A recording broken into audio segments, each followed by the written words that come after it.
Babu coffee. Thank you. రేపు Sunday కదా, సినిమాకి తీసుకెళ్ళొచ్చు కదా. అలా కాదు, మన టీవీలో నెట్ఫ్లిక్స్ ఉంది, టాటా స్కై ఉంది, G5 ఉన్నాయి. ఇవన్నీ ఉన్నప్పుడు మళ్ళా హాల్కి వెళ్ళి సినిమా చూడాలా? ఇంట్లో పూజ ఉందని గుడికెళ్ళ మానేస్తావా? అలా ఇంట్లో ఏం చూస్తామండి, రోజు ఇంట్లోనే చూస్తాం కదా, వారికి ఒకసారి తీసుకెళ్ళమంటున్నాం బయటికి. మన నలుగురికి ఎంత అవుతుంది తెలుసా? మినిమం 5,000 అవుద్ది. మీరు ఇలా లెక్కలేసి నేనేం చెప్పలేదు, అవసరం లేదండి.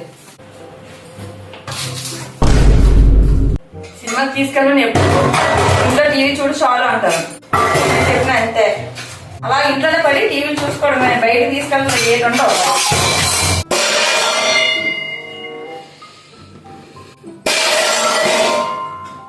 ఏంటి ఈరోజు సామాన్లు మాట్లాడుతున్నాయి? చెప్తా.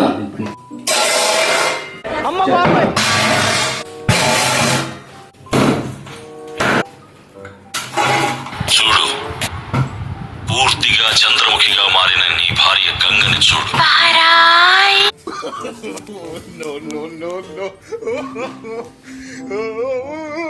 A few moments later. Ticket book చేస్తాను రా. అవునా, థ్యాంక్ యూ. నేను టికెట్ బుక్ చేస్తాను కదా, తీసుకుంటున్నావు? లేదు, మళ్ళీ చేసేస్తాను. లేదా అలా కాదురా, నీకు ఫ్రెష్ గా చేసేస్తాను కదా, ఇందులో నువ్వు టికెట్ బుక్ చేయలేదని ఉప్పు ఎక్కువ వేస్తాను మళ్ళీ.